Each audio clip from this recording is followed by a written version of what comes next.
¿Pueden silenciar sus micrófonos, por favor? Pablo, ¿me escuchás? Sí, yo te escucho. ¿Vos? Bueno, hoy vamos a dar la clase del doctor Pablo Gesto, hiperglucemia en el paciente internado. Todo lo relacionado a eh, la terapéutica de insulinas y de pacientes diabéticos. Te dejo la palabra, Pablo. Dale, dale, David, gracias.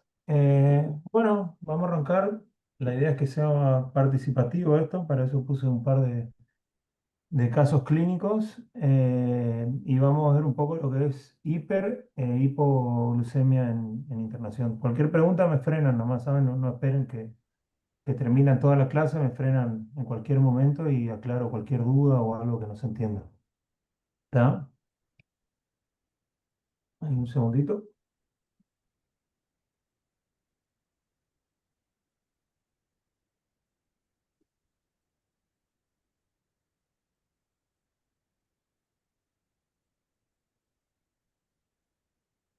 Me pasan las diapos. Ahí está. Bueno, entonces la hiperglucemia la vamos a definir como una glucemia en sangre por encima de 140, ¿no? Por supuesto que el tratamiento, que en este caso va a ser siempre con insulina, ahora vamos a ver un poquito más adelante cómo lo vamos a hacer, va a ser cuando tengamos valores persistentemente por encima de 180. O sea, en general en la sala lo que hacemos es con dos valores por encima de 180, ya iniciamos tratamiento, ¿no? Bueno, perfecto.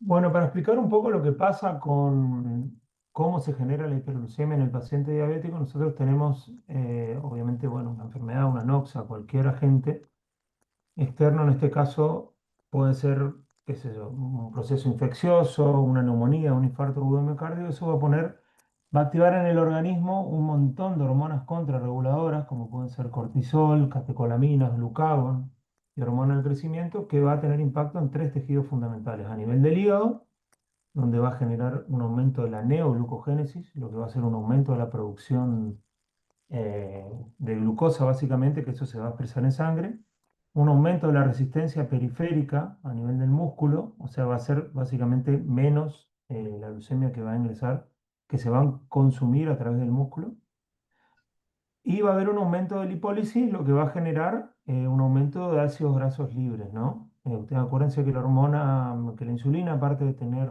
una función en descender la glucemia, también es una forma anabólica y siempre va a estimular la síntesis de ácidos grasos. Bueno, en este caso va a pasar lo contrario, va a generar lipólisis, o sea, se van a romper ácidos grasos del tejido adiposo, lo que va a generar, por supuesto, todo junto, un aumento de la glucemia y un aumento de los ácidos grasos libres.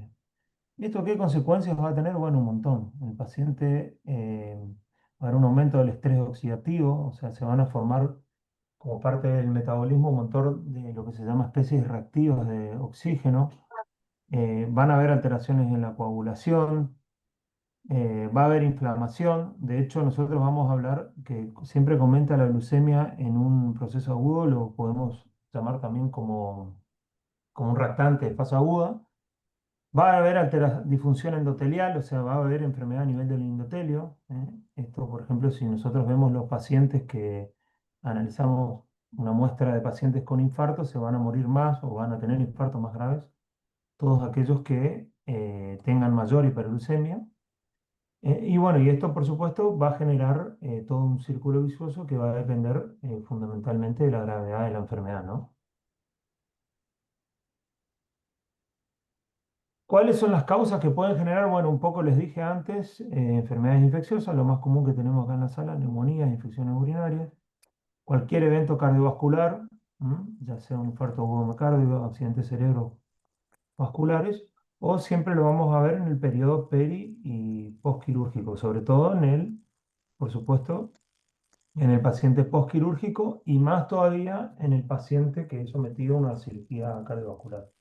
Les diría que dentro de los procedimientos quirúrgicos, los que más se asocian con hiperglucemia, no estoy hablando de diabetes, de hiperglucemia, en el postoperatorio, sobre todo, se lo ve muy asociado a las cirugías cardiovasculares, ¿no? Bueno, con respecto a la epidemiología, la prevalencia está bastante infraestimada. Si hablamos de prevalencia de diabetes en la sala de internación, más o menos vemos entre un 12,4 y un 25%, es más o menos lo que vemos acá en el instituto. Pero la prevalencia de hiperglucemia es incierta, es muy subestimada, muchas veces no se tiene en cuenta, muchas veces en muchas salas no se la estudia a fondo y el paciente se va con hiperglucemia y ahí pueden haber dos situaciones, que el paciente tenga hiperglucemia y que una vez solucionado el proceso agudo, cuando se vaya a alto, después se acomoden los valores. Otra puede ser que persista con los valores elevados y que diagnostiquemos diabetes. Pero lo que sí tengan en cuenta es que hasta un 30% de estos pacientes que tienen hiperglucemia en internación, en los 3 a 6 meses posteriores, se les diagnostica después diabetes, ¿tá? Eso está comprobado, está estudiado bastante.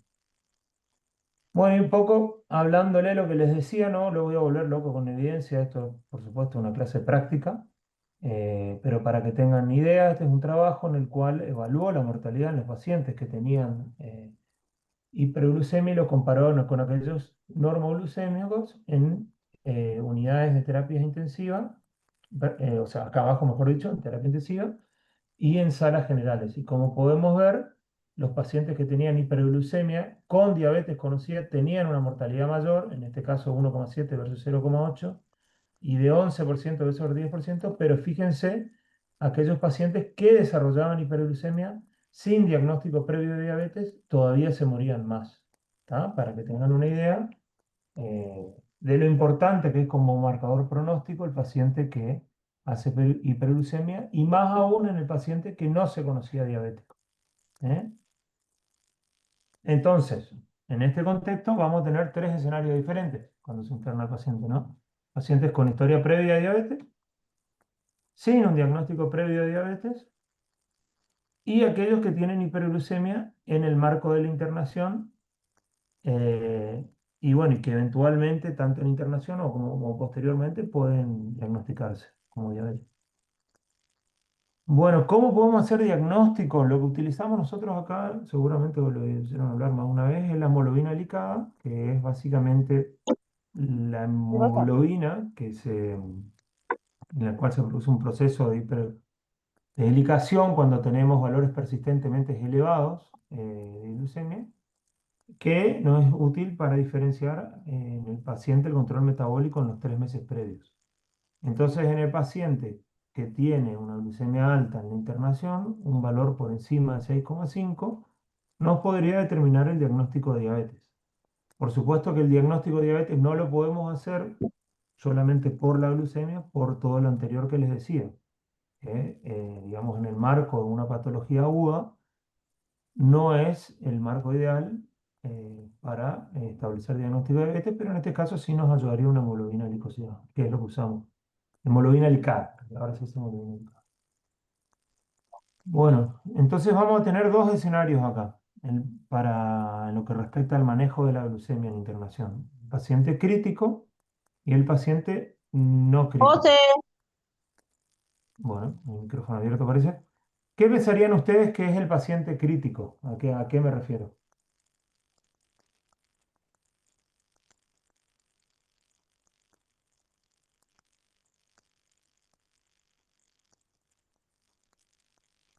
¿A qué áreas me refiero? ¿Qué me refiero con un paciente crítico?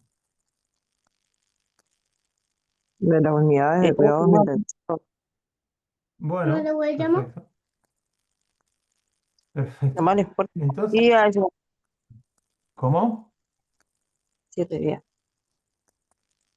Bueno, perfecto. Entonces, como bien acaba de decir la compañera, en áreas críticas podemos hablar, por supuesto, ya sea en terapia intensiva o en unidad coronaria, pero no siempre el paciente en áreas críticas va a ser un Ese va. paciente que esté muy complicado, ¿tá? El que por ahí lo que vamos a tener, vamos a considerar más que nada como críticos, son aquellos que no van a poder, en los cuales no vamos a usar insulina por vía subcutánea, ¿tá? O sea, pacientes con alteración de la conciencia que tengan imposibilidad de la vía oral, ¿tá? O sea, muchas veces a ese paciente insulina subcutánea no le vamos a poner porque el manejo después de la hipoglucemia va a ser mucho más complejo, ahora lo vamos a ver más adelante, o aquel paciente con inestabilidad hemodinámica, en el cual la absorción de la insulina, en el caso que la apliquemos en el tejido celular subcutáneo, o sea, en la panza, va a ser bastante errática, ¿no? Entonces, por ahí el simple el hecho de que esté en una unidad crítica no nos condiciona la vía por la cual le vamos a administrar la insulina. Por favor, si pueden apagar los micrófonos, les voy a agradecer. No sé quién tiene abierto. Gracias. Entonces, claro, porque a veces tenemos, por ejemplo, postoperatorios de cirugías de revascularización periférica en terapia, y son pacientes totalmente estables, que comen, que están sin sonda, sin, por supuesto, sin asistencia respiratoria mecánica. Y después vamos a tener el paciente no crítico, que es el que tenemos acá en la sala general habitualmente. ¿Ah? Entonces, en pacientes críticos, como les dije previamente, la insulina se va a recomendar con valores, dos mediciones por encima de 180. En este caso, como les decía anteriormente, va a ser un paciente que está en asistencia respiratoria mecánica, que no tiene posibilidad, qué sé yo, de asistencia de alimentación vía oral, ya sea por una alteración en la conciencia, o que está con drogas vasopresoras para mantener la presión, ¿tá? Entonces, en ese paciente, siempre la insulina que vamos a usar va a ser por vía endovenosa, ¿tá? Eso lo ajustan según las tablas que tenemos, el protocolo que tienen en todos los servicios de enfermería. ¿Y por qué vamos a usar insulina endovenosa? Porque al poner insulina endovenosa, si nosotros llegamos a generar una hipoglucemia o vemos que está bajando mucho la glucemia sin que llegue a valores de hipoglucemia, cerramos la infusión y se terminó el efecto de la insulina, ¿tá? Entonces es mucho más fácil el manejo en estos casos. Bueno, los valores que se recomiendan, el rango en el cual deberíamos tener al paciente es entre 140 y 180 miligramos por decilitro, ¿tá? Y por lo que les decía, no se recomienda tener valores por encima de 110 porque aumenta, por supuesto, el riesgo de hipoglucemia y mortalidad. ¿Ah? La hipoglucemia tiene un montón de efectos cardiovasculares negativos, sobre todo a nivel de la... Sobre todo aumenta muchísimo el riesgo de arritmias, ¿eh? Arritmias ventriculares principalmente. Bueno, ¿por qué vamos a usar insulina y no hipoglucemiantes orales? O sea, ¿por qué piensan ustedes que no le podemos dejar, por ejemplo, la metformina o alguna de las drogas con las que viene el paciente?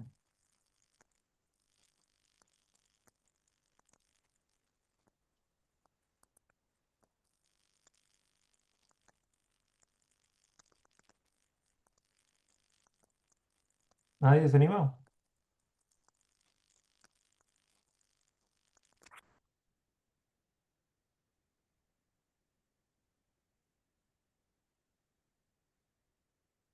Bueno, básicamente lo vamos a hacer porque, por todo lo anterior, el riesgo de hipoglucemia aumentaría mucho más.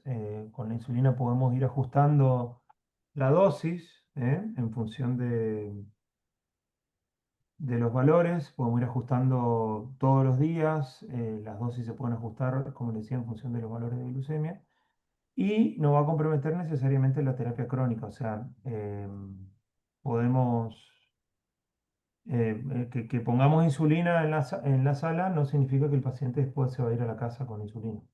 ¿Ah? Bueno, con respecto a la clasificación de la insulina, vamos a tener insulinas de acción ultra rápida, como pueden ser las Pártica, la Lispro y la Lulicina. Acá en la sala por ahí no lo usamos tanto, pero en algunas salas la que más se utiliza es la Pártica. Y insulinas de acción rápida, como pueden ser la corriente. Después vamos a tener intermedia, como pueden ser la NPH o mezclas bifásicas. Y después tenemos insulinas, como pueden ser, bueno, la de Temir ya se dejó usar. la de Gludec, la Glargina U300 o la biosimilar. ¿Ah? Estas son cualquiera de las con las que puede venir el paciente cuando viene de la casa. Y bueno, según el origen, hoy en día tenemos la insulina humana, obviamente, las porcinas, bovinas, todo esto ya se dejó de usar hace mucho. Sí, los análogos también los utilizamos. Bueno, estos son los efectos. Perdón, ¿me pregunta?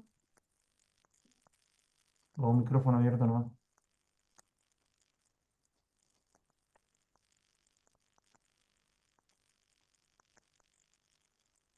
Estamos, estos son los efectos que tiene la insulina, obviamente a nivel de los diferentes tejidos. Estos son los tres tejidos principales donde va a actuar a nivel del hígado, músculo y el tejido adiposo.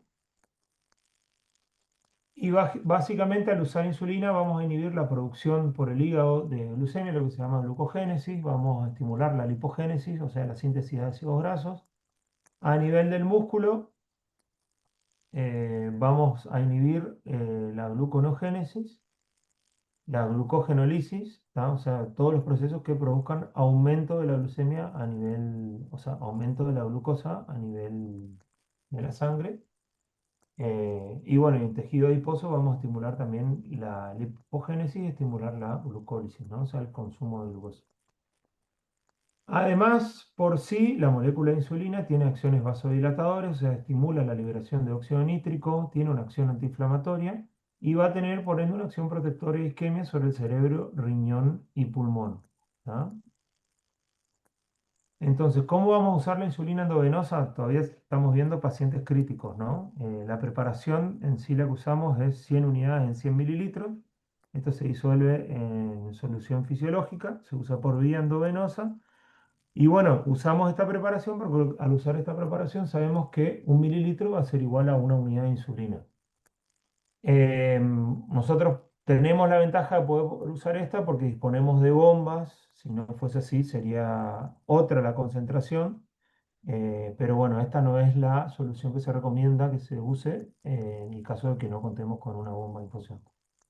¿Tá? Entonces, los ajustes de la dosis de insulina la vamos a tener en función de esta tabla que ustedes la vieron, la ven siempre la tienen en toda la sala. Entonces, suponiendo que el paciente tiene 400 de glucemia, vamos a arrancar con 6 unidades hora, ¿tá? Esto se va a ir ajustando, los controles tienen que ser horarios, o sea, cada hora tenemos que ir controlando la glucemia. Y en función de los valores vamos a ir ajustando las unidades hora o mililitros hora. ¿Por qué? Porque les dije que unidades es igual a mililitros en este caso, ¿tá? Entonces sería 6 mililitros hora. Al tener dos valores por encima del rango, supongan ustedes arrancan con 400, lo controlan a la hora, sigue por encima de 400, lo controlan a la hora, el paciente tiene 380, eso ya está autorizado a cambiar al algoritmo 2. ¿Tá? Que eso, bueno, por supuesto, le va avisando el médico que está de guardia. Bueno, y otra cosa muy importante es cuando suspendemos la infusión de insulina, ¿tá? Es administrar la insulina subcutánea, o sea, el médico tiene que calcular la dosis de insulina subcutánea, acá está la fórmula a través de la cual se calcula, esto no tienen por qué saberlo ustedes, pero sí es muy importante que la bomba se cierre recién 2 horas después de que al paciente le colocaron su dosis de NPH. ¿Tá? ¿Por qué? Porque si nosotros no hacemos eso, esas 2 horas, el paciente queda desprovisto, por así decirlo de alguna manera, de insulina por el tiempo de acción que tiene justamente la NPH para que aparezca en sangre. Bueno, ¿alguna pregunta hasta ahora? Nada, ¿están entendiendo todo?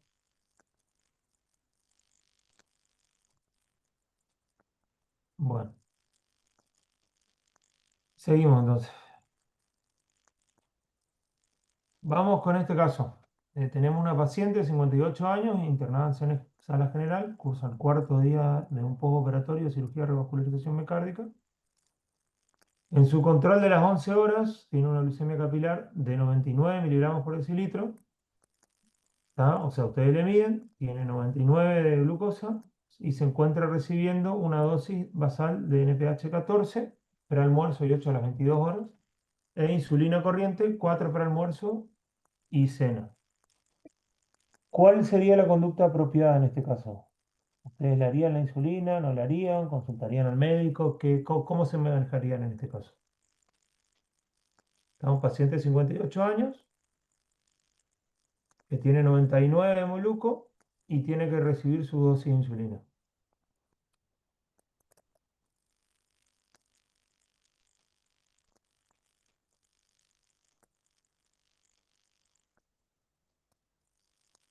Se le preguntaría al médico. Bueno, está bien. No está tan mal eso. ¿Algún otro?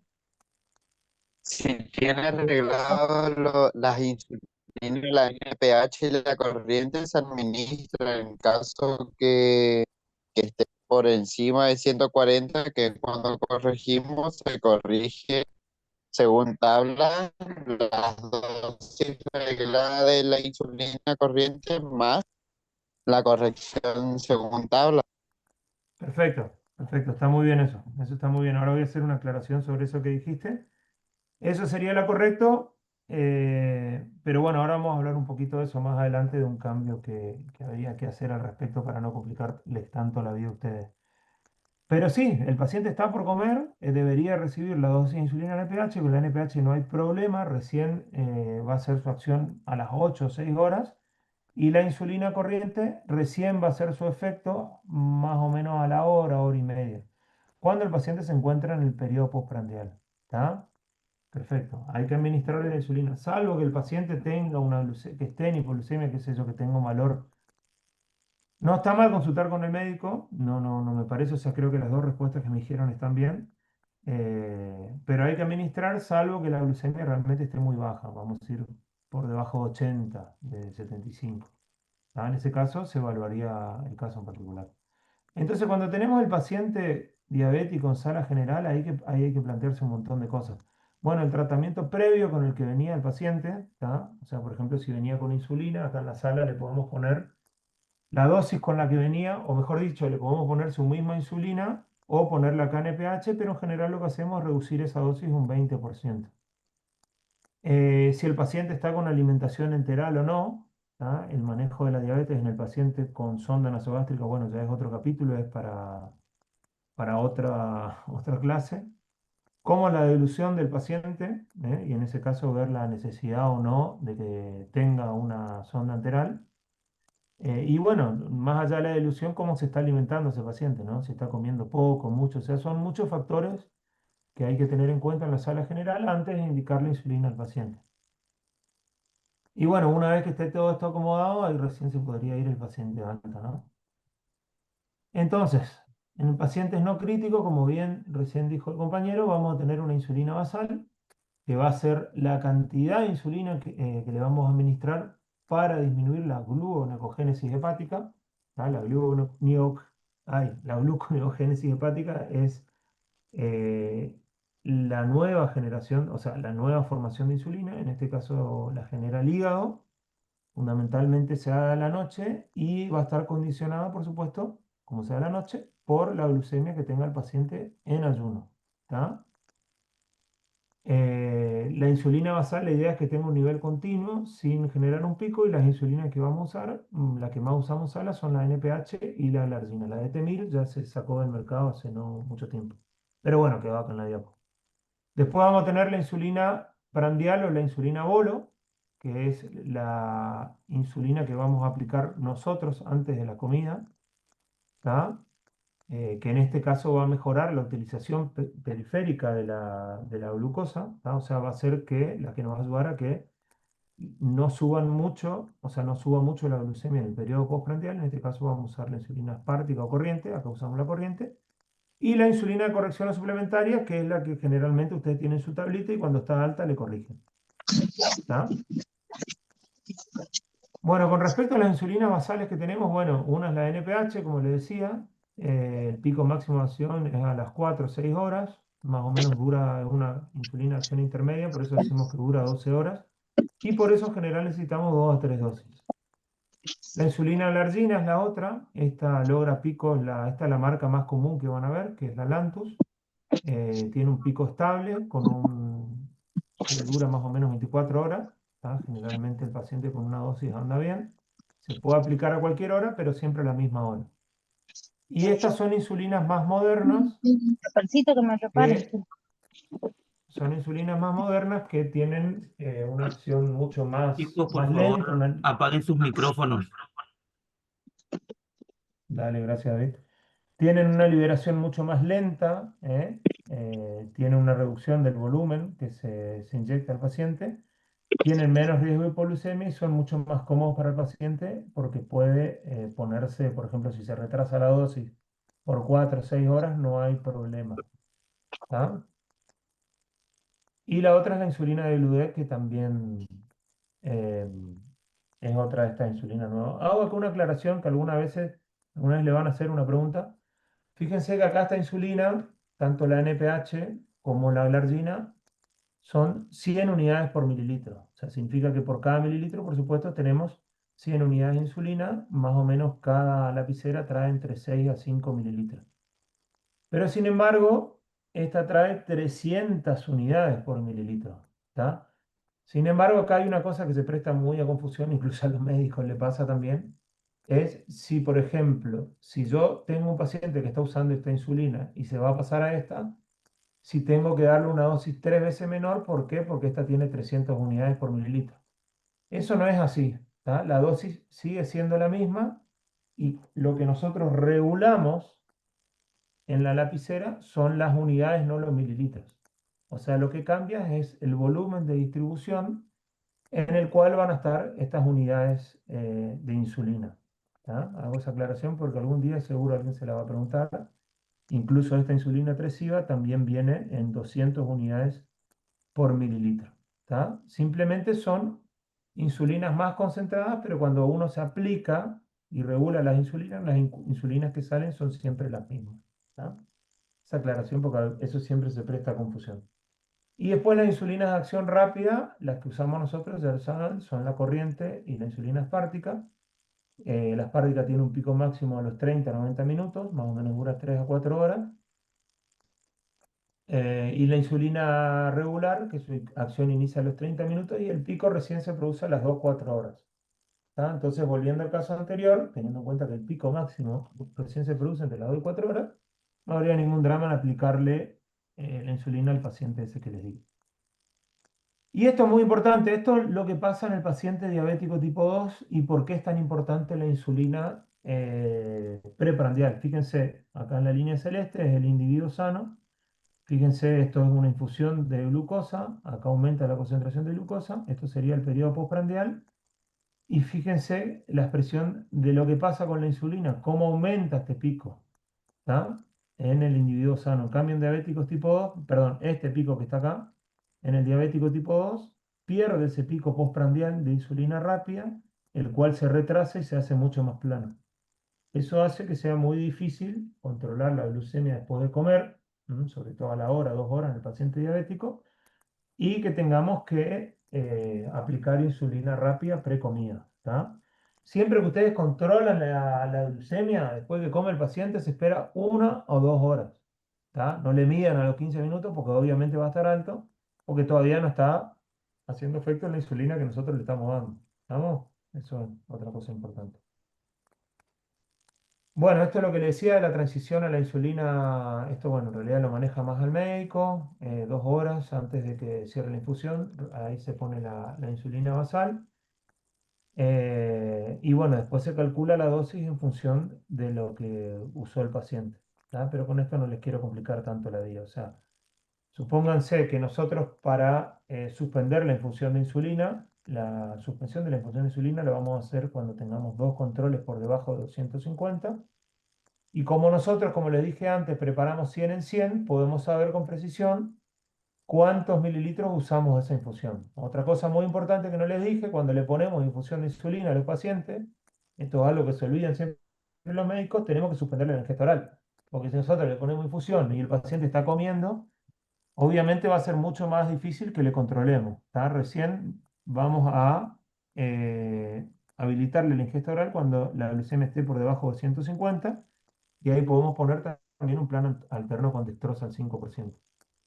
¿Tá? Entonces, una vez que sabemos cuánto utilizamos esa infusión, vamos a decir que fueron, qué sé yo, 50 mililitros, vamos a calcular el 80% de eso, que nos va a dar 40 mililitros, y eso lo vamos a distribuir en 50 de insulina basal con NPH y 50 con insulina rápida. ¿Mm?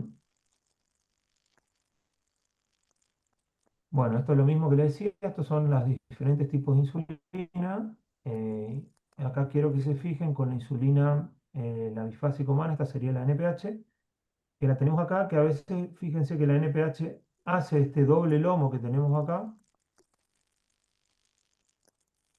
este doble lomito que tenemos acá, que hace acá. Bueno, esto es lo que hace que la NPH, cuando tenemos dosis por encima de 30, de 40 unidades, este pico puede caer en cualquier lado y aumenta mucho el riesgo de hipoglucemia.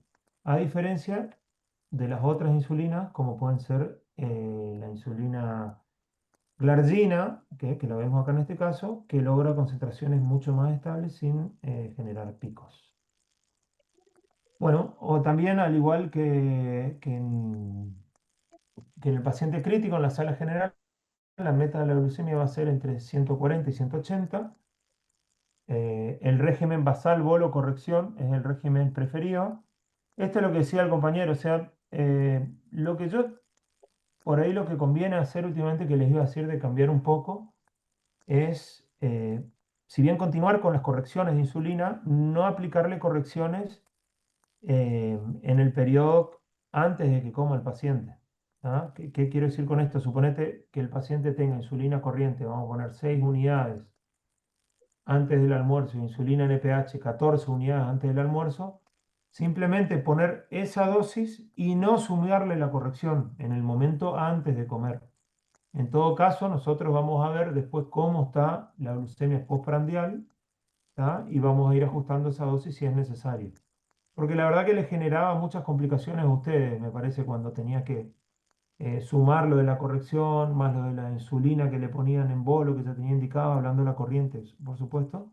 Entonces, para no generar esa confusión, por ahí me parece más práctico sí hacer correcciones, pero fuera de los periodos que sean antes de comer del paciente. O sea, si el paciente después tiene la glucemia alta, qué sé yo, a las 3 de la tarde o en ayuno, en ese periodo sí hacer correcciones. No, no sé si me explico lo que estoy diciendo, ¿no?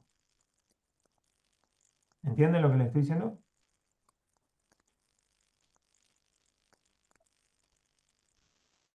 ¿Puede Bueno, volver a explicar, Doc? sí, lo que te decía es lo siguiente. Viste que nosotros cuando aplicamos insulina, vamos a volver acá atrás, tenemos la insulina basal, que es la insulina NPH, que es la que va a tener el paciente. Generalmente ponemos una dosis pre-almuerzo y otra a las 23. Después tenemos la insulina prandial, que es la que le ponemos nosotros antes de la comida como dosis fija. Y después está la insulina de corrección, que es la insulina que ustedes, digamos, según el valor que tenga el paciente, le corrigen. Lo que yo les decía es que por ahí lo que conviene hacer, como se generaba mucha confusión, es cuando miden la glucemia antes del almuerzo y antes de la cena, que justo coincide con la insulina NPH y la insulina rápida que ya le ponen al paciente, no agregarle la insulina corrección en ese momento. ¿Se entiende? O sea, en todo Ah, sí, caso, sí, agregar, sí, ¿me explico? sí, sí, sí. Claro, es más práctico que nosotros veamos la glucemia después cuando termina de comer y le vamos ajustando nosotros. Aparte, el trabajo de nutrición está siendo mucho mejor. Ahora están, no digo que antes sea malo, sino que ahora tienen más residentes, están encima, y yo creo que en los pacientes diabéticos se controla mucho más la comida que tienen los pacientes. De hecho, estamos teniendo Bien. mucho menos pacientes hiperglucémicos de los que teníamos antes. Yo creo que se debe en parte a esto porque se está controlando mucho más lo que comen los pacientes. Y bueno, y eso nos facilita el trabajo a todos, por supuesto. Entonces, por ejemplo, Entonces, si tienen, decime. eh, doctor, entonces quedamos con que solamente se pone lo que ustedes dejan anotado ahí. En realidad yo no creo que sea que era difícil para nosotros. Yo creo que más de uno lo que no quería era poner la dosis que ustedes daban más la corrección porque por el miedo a la hipoglucemia. Claro, está bien y razonable que pase ¿Ven? eso, Que es nos razonable. complicaba a nosotros.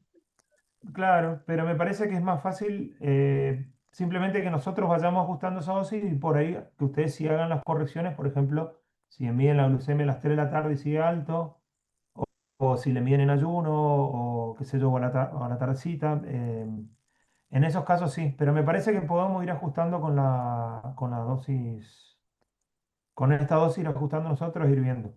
¿Tá?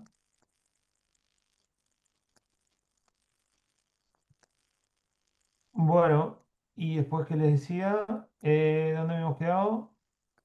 Bueno, habíamos quedado acá, que el régimen, esto por supuesto, yo no le pongo toda la evidencia, porque si no, esto sería un bodrio esta clase, pero obviamente todo esto está fundamentado, hay un montón de trabajos. Y lo que se evita justamente, esto no, lo puse así en inglés porque no tiene traducción al español, se llama sliding scale. Este es el paciente que simplemente se maneja con correcciones, ¿tá? Esto hay que evitar. Hay mucho más riesgo de hiperglucemia e hipoglucemia incluso, ¿tá? Entonces, por eso usamos este esquema para imitar, digamos, a la insulina o sea, cómo usa el cuerpo la insulina de la manera más fisiológica posible, ¿no? Con valores constantes y con aumento, con picos, digamos, postprandiales. La dosis que usamos generalmente varía entre 0,4 y 0,1 unidades por kilo, ¿tá? En función de esto ajustamos, a su vez a la dosis total, eso dividimos en una insulina que va a ser basal con NPH y la insulina rápida precomida que usamos corriente, y en pacientes mayores de 70 años o que tienen insuficiencia renal usamos una dosis un poco más baja, entre 0,2 a 0,3. ¿Tá? Y bueno, lo que les decía, entonces lo que queremos imitar en cierta manera esto, ¿no? Un pico corriente de insulina durante el día y después insulina rápida post comidas, ¿tá? En este caso, esto está esquematizado con la insulina NPH en celeste y el análogo rápido, que puede ser aspartica o también corriente, que es lo que usamos acá, con la verde, ¿tá? Nada, con esto no les voy a complicar la vida. Bueno, y después vamos ajustando las dosis. Obviamente que esto se va haciendo día a día. No día a día, en general las dosis las ajustamos cada 48 horas. O sea, esperamos que el paciente al menos reciba por un día y medio o 2 días el esquema completo. Y vamos a incrementando en función de cómo estén los valores, entre un 10 y un 20%. Esto es lo que modificamos. O disminuimos, por supuesto, ¿tá? Entonces, fíjense, esto sí es importante, sin que llegue el paciente a tener hipoglucemia, un paciente que ya está con 70, 99, deberíamos disminuir la dosis de insulina un 10%. ¿Por qué? Porque esto nos está diciendo que el paciente muy posiblemente en las próximas 48 horas tenga una hipoglucemia si no bajamos la dosis de insulina. ¿Tá? Bueno, y la otra cosa muy importante, esto se los nombro nomás, no hace falta, que es con la implementación de la hemoglobina glicada en internación, es que a nosotros nos ayuda a determinar el tratamiento al alta. ¿Tá? Entonces, en función de la hemoglobina glicosilada que tenga el paciente, podemos mandarlo con el esquema de insulina que lo tengamos acá, podemos agregar la insulina basal en el caso que sea necesario, o en el caso que la hemoglobina glicosilada esté por debajo de 7 o por debajo de 8 incluso, depende. Esto es muy esquemático, depende bastante del paciente. Por ahí en un paciente que diagnosticamos acá diabetes, que no venía cumpliendo nada la dieta, por ahí podemos ser más flexibles y vamos a tratar en lo posible, salvo que los valores estén muy altos. En la internación, en ese paciente vamos a tratar de en lo posible no mandarlo con insulina, porque es bastante difícil decirle a un tipo que no tomaba una sola pastilla, que se tiene que ir alta con 6 pastillas y encima se tiene que pinchar 2 o 3 veces por día y medirse. Entonces, yo trato de ser lo más conservador posible en ese sentido, salvo en otras situaciones que no me queda otra. ¿Tá? Y bueno, entonces esto es más o menos lo mismo que les mencionaba antes, que es un algoritmo de cómo vamos a mandar al paciente de alta en función de la hemoglobina glicada. Esto es un trabajo muy lindo que se hizo hace un par de años. Bueno, nada. Vamos con un caso más. Este es un paciente crítico, un paciente de 65 años, que a ver si me estuvieron escuchando. Ingresa a terapia intensiva con una neumonía multilobar, ingresa a asistencia respiratoria mecánica y tiene el ingreso 224 miligramos de decilitro de glucemia. El gluco tiene 224.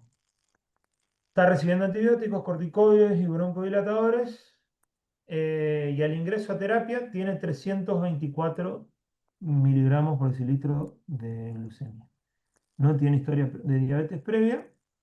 Miren qué hermosa radiografía tiene, una tremenda neumonía. Bueno, ¿qué harían con este paciente? Si hay que iniciar la insulina. Primero, ¿hay que iniciar la insulina? ¿Sí o no? Y segundo, si hay que iniciar la insulina, ¿cómo le iniciaríamos la insulina?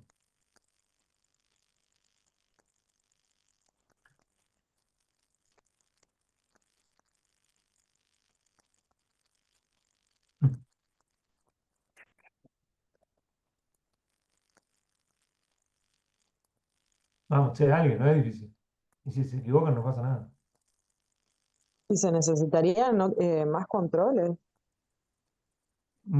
Ya tenés dos acá, uno 224, Ah, otro sí, sí, 324. ¿Cómo? sí, sí, ahí recién veo. Recién presta atención bien, digamos. Dale, una neumonía, un paciente que ingresa a asistencia respiratoria mecánica y tiene 224 y 224 de glucemia. ¿Tá? ¿Qué habíamos dicho de cuándo iniciar insulina? ¿Con cuántos va por encima de cuánto? ¿Con dos valores por encima de cuánto? 180. Eso. Entonces ahí ya te respondiste sola que insulina hay que iniciar, ¿cierto? Así. ¿Y cómo le administraríamos la insulina? ¿Cómo debería el médico administrar la insulina? ¿Me haría Porque correcciones? no, eso es justamente lo que no hay que Buenas hacer. tardes, yo creería que habría que hacer correcciones Hola, según tabla, porque también tiene corticoides que va a aumentar la, la glucemia. Infusión creo que ¿estamos de todavía acuerdo? ¿Estamos de no acuerdo? corre. ¿Estamos de acuerdo con que tiene corticoide que va a aumentar la Sí. glucemia? La propia neumonía te va a aumentar un montón también la glucemia, pero no estoy de acuerdo en que sean correcciones. Ojo, ¿Iniciar, ¿cómo? iniciar una infusión? Claro, ahí va, justamente por esto, un paciente recontra crítico, está en asistencia respiratoria mecánica, probablemente, no, bueno, acá no puse la TA, pero en un paciente con inestabilidad hemodinámica, insulina subcutánea le va a generar mayor riesgo de hipoglucemia. ¿Por qué? Porque así como el paciente no le está llegando bien sangre al riñón, al cerebro, a diferentes órganos, tampoco le está llegando sangre al tejido adiposo, o sea, a la panza, donde ustedes le van a poner insulina. Entonces, por ende, la absorción de esa insulina puede ser muy variable, ¿tá? Se va a absorber muy lenta o muy rápida y le puede generar una hipoglucemia. Con la infusión es mucho más fácil. Ustedes le ponen la infusión, o sea, es un embolio porque tienen que corregirlo por hora, pero ustedes le ponen la infusión, si empieza a bajar mucho, cierran la infusión y la acción de la insulina al minuto, a los 5 minutos, chau, se terminó. ¿Tá? Es mucho más fácil corregir también si el paciente tiene hipoglucemia. ¿Tá? Porque es el Eh, paciente en estado crítico. claro, exactamente, un paciente recontra crítico. ¿Tá? Un paciente con vasopresores, con ARM, ni hablar, como en este caso, la indicación debería ser con insulina endovenosa. ¿Tá? No quiere decir que es lo que se haga en unidades críticas, pero bueno, ahí ya no me voy a meter. Pero bueno, es lo que se debería hacer en general. ¿Tá? Este paciente habría que manejarlo con una infusión de insulina, por lo menos hasta que el paciente lo saquemos de ARM. ¿Tá? Muy bien. Seguimos, ya falta poquito. Vamos con otro caso. Señor de 62 años, diabético tipo 2, tiene insuficiencia renal, está en diálisis. Está hace 6 días internado por una infección asociada a un catéter de Quinton. ¿Tá? Una bacteriemia al bicho que se le ocurra. Le hacen un control a usted en ayuno y el señor tiene 60 de glucemia. El tipo está lúcido, está colaborador, ni siquiera se enteró que tenía ese valor, no tiene ningún síntoma. Y él está recibiendo insulina basal, NPH, pero recién le toca al mediodía. ¿Tá? Obviamente la insulina no le vamos a poner, pero ¿qué harían ustedes con este paciente?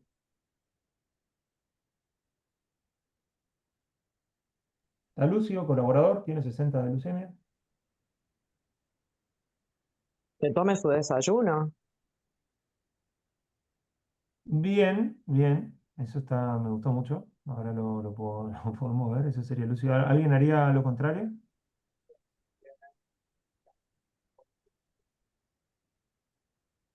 Porque generalmente yo por lo menos me he manejado cuando me he encontrado con pacientes así, es darle un poco de agua con azúcar nada más para que aumente un poco la glucemia. Perfecto, perfecto. Por ahí va la mano. Bueno, entonces, otra situación, la hipoglucemia. ¿Tá? Esta es cortito. Bueno, un efecto secundario, por supuesto, del tratamiento de la diabetes y lo vamos a definir como cualquier episodio de concentración de glucosa normalmente baja en sangre que expone al paciente a un daño potencial. ¿Tá? Es muy jodida la hipoglucemia en el paciente cardiovascular. De hecho, en el paciente que ya tiene eventos cardiovasculares, que tuvo un infarto, insuficiencia cardíaca, ahora muere un poquito más adelante, las metas de tratamiento ya cambian un montón. O sea, es mucho más peligrosa la hipoglucemia que la hiperglucemia. Hiperglucemia, hablamos, por supuesto, tampoco de hiperglucemia, que no vamos a tener 400 de glucemia el paciente, pero con que tenga menos de 200 ya es un gran logro, ¿tá? La hipoglucemia puede provocar prolongamiento del intervalo QT y por ende aumenta muchísimo el riesgo eh, de arritmias ventriculares. Y el otro gran problema que pasa, que eso es algo que aprendimos todos los que hacemos diabetes con los monitoreos continuos de glucemia, es que muchas veces el paciente ni siquiera se entera. El paciente, como este caso que les puse anterior, o a veces está durmiendo, y ni siquiera se entera que tienen estos valores de glucemia. ¿Por qué? Porque se producen varios cambios en lo que es el compromiso, no les quiero complicar la vida con eso, pero en todo lo que es el compromiso nervioso de la diabetes, sobre todo a nivel del sistema nervioso autónomo, que hacen que el paciente diabético perciba mucho menos la hipoglucemia que como lo podamos percibir cualquier persona sin diabetes. Nosotros llegamos a tener ese valor de glucemia y vamos a estar en una camilla todos sudorosos con recontra mareados, ¿tá? Es un factor limitante la hipoglucemia para alcanzar las metas de control metabólico. De hecho, los pacientes añosos y renales crónicos son un grupo de altísimo riesgo para presentar hipoglucemia. Otra limitante es que genera mucha ansiedad y temor en el paciente, ¿tá? Es muy difícil ajustar la dosis de insulina o decirle a un paciente que le vamos a agregar otra droga cuando ya tuvo otra hipoglucemia. La mayoría de las veces son predecibles, por esto que le decía antes, ¿tá? Entonces, en un paciente que ya viene con varios controles con glicemia entre 90 y 100, ese paciente es muy probable que tenga una hipoglucemia, ¿tá? O muchas veces damos fármacos que no deberíamos dar en insuficiencia renal y lo llevamos al paciente a tener una hipoglucemia, ¿tá? La hipoglucemia en el paciente que tiene, por ahí acá no lo ven tanto, ¿no? Porque nosotros sacamos los hipoglucemiantes orales en internación y porque no estamos en un servicio de emergencia, pero por ejemplo las hipoglucemias que se dan por la glibenclamida, glimepiride, la glicazida en un paciente con insuficiencia renal son tremendas. A veces puede estar hasta 48 horas puede seguir el paciente tener, seguir teniendo hipoglucemias. Y bueno, y en algunos casos puede dejar secuelas irreversibles. Acuérdense que el cerebro, el único metabolito que utiliza de los pocos tejidos junto con los glóbulos rojos, obtiene energía únicamente a partir de la glucemia, ¿tá? Por eso que el paciente tiene tantos síntomas neurológicos cuando está hipoglucémico. Entonces vamos a tener tres niveles, bueno, esto te estuvimos hablando recién todo, tres niveles fundamentales qué feo de, mm, de hipoglucemia. Está el nivel 1, un paciente con 70 miligramos, un valor de alerta para pacientes, enfermeros y médicos. Acuérdense que hipoglucemia es por debajo de 70. Un nivel 2 por debajo de 54, ya el paciente tiene síntomas. Y la hipoglucemia severa, no le vamos a poner un valor, pero vamos a decir, qué sé yo, por debajo de 30, de 40 miligramos, en el cual ya el paciente está con deterioro del sensor o con convulsiones o incluso coma, ¿tá? Bueno, el umbral de respuesta varía mucho. Ay, con feo que me quedó que no dio cuando me he dado cuenta de esto, che, perdón. Pero bueno, básicamente estas son las diferentes hormonas que actúan cuando nosotros estamos frente a una hipoglucemia, ¿tá? El principio la adrenalina, el segundo el glucagón, este es muy importante. Esto en el diabético, la interacción que hay entre la célula beta y las células alfa, que son las que segregan el glucagón. El glucagón tiene justamente todo el efecto contrario al que tiene la insulina, ¿tá? O sea, todas las acciones que le mostré antes, bueno, el glucagón va a hacer todo lo contrario y va a hacer que aumente la glucemia, pero la respuesta al glucagón, lamentablemente, en el diabético se pierde un poco y se va perdiendo con el tiempo, ¿tá? Entonces, estas son todas las manifestaciones que vamos a tener en el paciente, bueno, manifestaciones a nivel endocrino, paciente que genere hipoglucemia.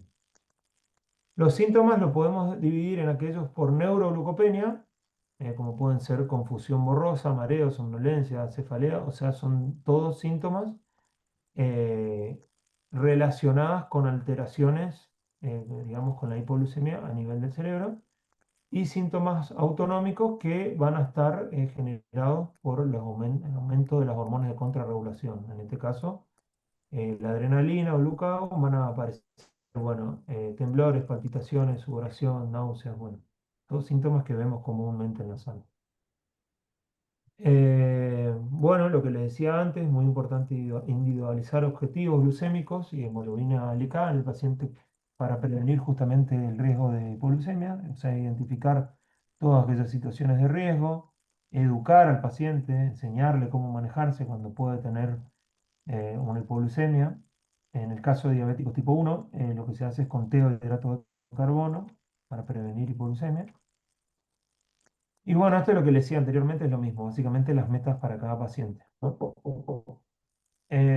Bueno, entonces, con respecto al tratamiento, muy bien lo que dijo, creo que fue Vivi, en un paciente lúcido, eh, sin alteración de la conciencia, está muy bien lo que dijo, un vaso de agua con 3 cucharadas de azúcar.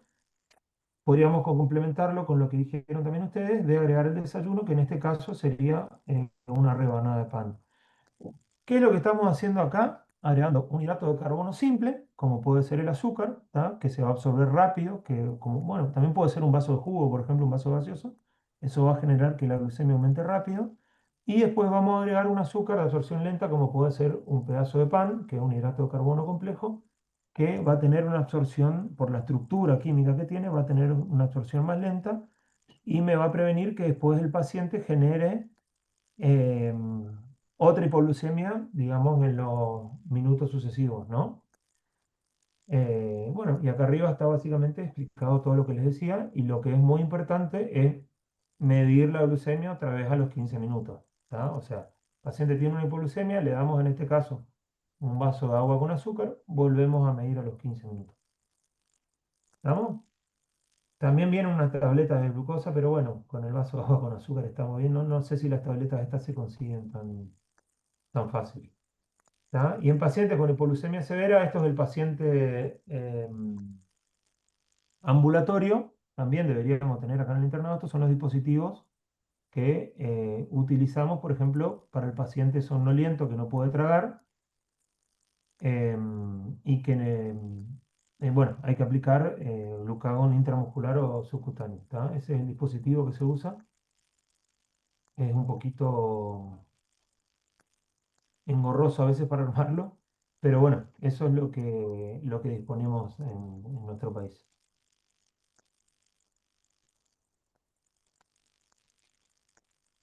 Bueno, lo que les decía recién, lo mismo estuvo perfecto lo que dijeron, y en el caso de que el paciente tenga alguna alteración de la conciencia, vamos a utilizar destroza endovenosa, lo que se administran son 12,5 gramos, que la forma más correcta es administrar 25 mililitros de destroza al 50%. ¿Tá? Esto por ahí es más práctico porque esta es la dosis que se debe aplicar y por ahí es más práctico que aplicar que utilizar ampollas. Vieron que acá usamos más la ampolla de glucosado hipertónico, porque a veces la ampolla viene al 10%, al 25%. Yo creo que la forma más práctica, esto por ahí podríamos ir cambiándolo un poco en el servicio, es simplemente estandarizar que usemos 25 mililitros de estrozo al 50% y se terminó, y después lo dejamos con una infusión continua de dextroza al 5% a 100 mililitros hora. ¿Tá? Esto en el paciente inconsciente. ¿Y qué pasa si es un paciente, por ejemplo, renal, que tiene intentaron un montón de accesos, no tiene vía y está con una hipoglucemia severa? ¿Qué hacemos en ese caso? No puede tragar, por supuesto.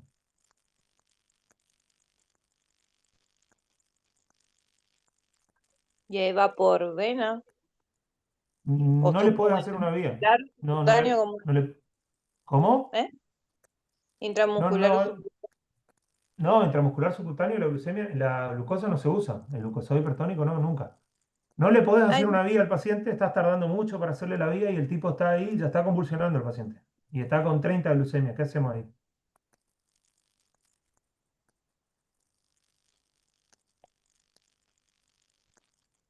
y le haría, bueno, no sé, si se encuentra una venita, un directo. No le puede hacer la vía, está tardando mucho. No, no, sin vía. ¿Cómo? Viste que a veces no encontramos las venas para hacer vías, pero Sí. sí podemos hacer un directo en alguna venita que se presente. ¿Me explico? Pero vos imaginate si le tenés que mandar 25 mililitros de dextrosa 50% por esa venita, va a estar complicado que se absorba.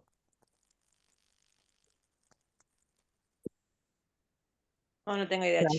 central? ¿Y- ¿Cómo? ¿Te vas a una central? No, no, Pero ahí no queda tiempo. claro.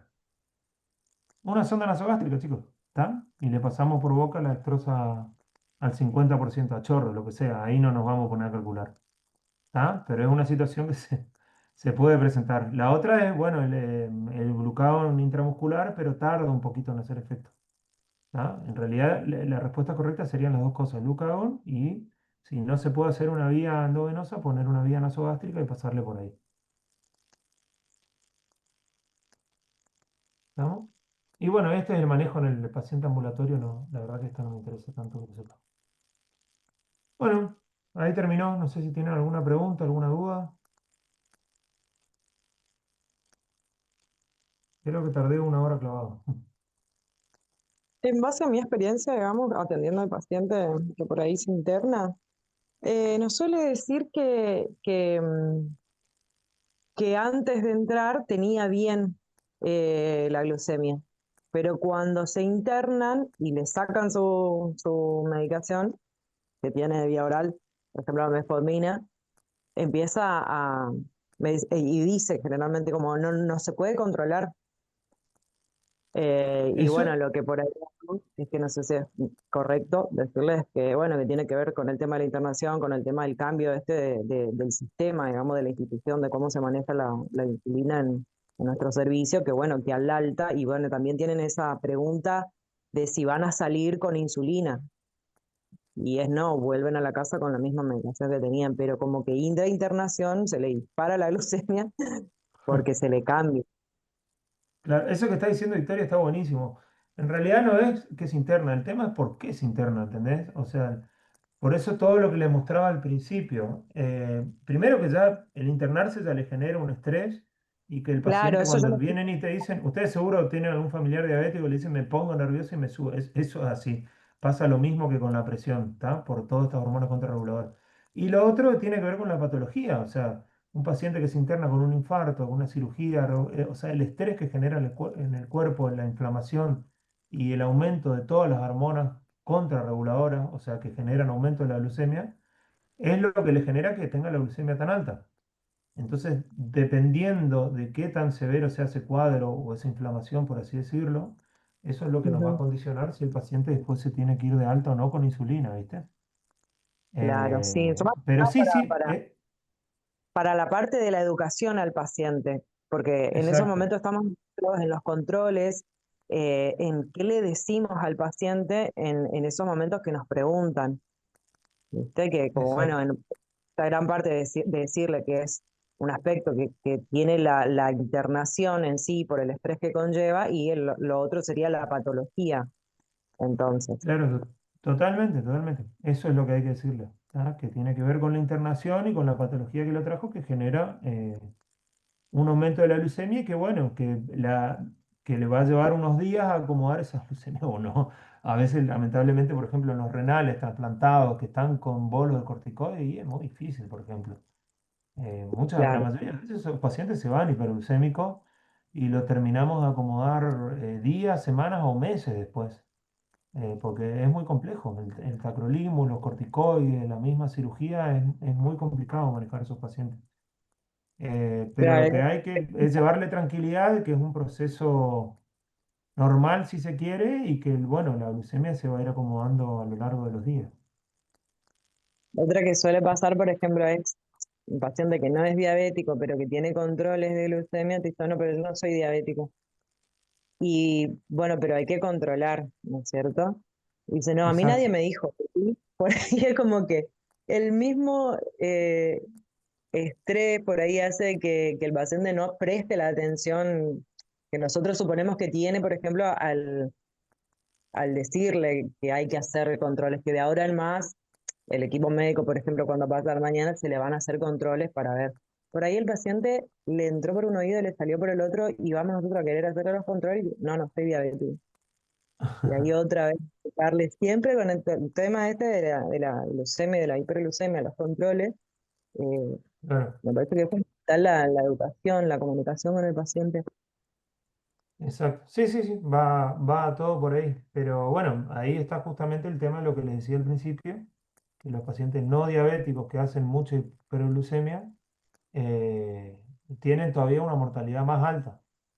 ¿Ah? Que en general eso les habla de que, por ejemplo, vieron en las subclases que hay en el infarto del Kimball A, B, C, bueno, los Kimball D, generalmente los que están con shock cardiogénico, tienen hiperglucemias muchísimo mayores que los que Kimball A.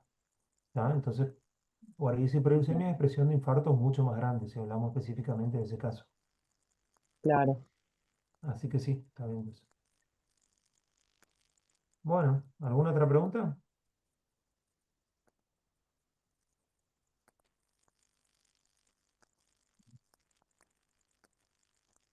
Bueno, estamos chicos entonces. ¿Ah?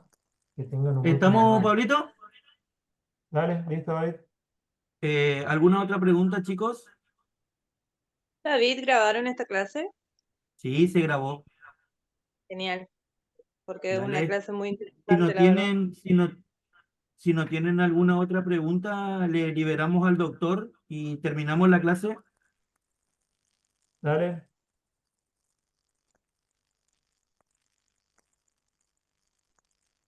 Parece que no, doctor. Listo, Muchísimas David. gracias. Lo No, liberamos. un gusto. Listo. Nos vemos, Hasta buen fin de. Chao, luego. chao.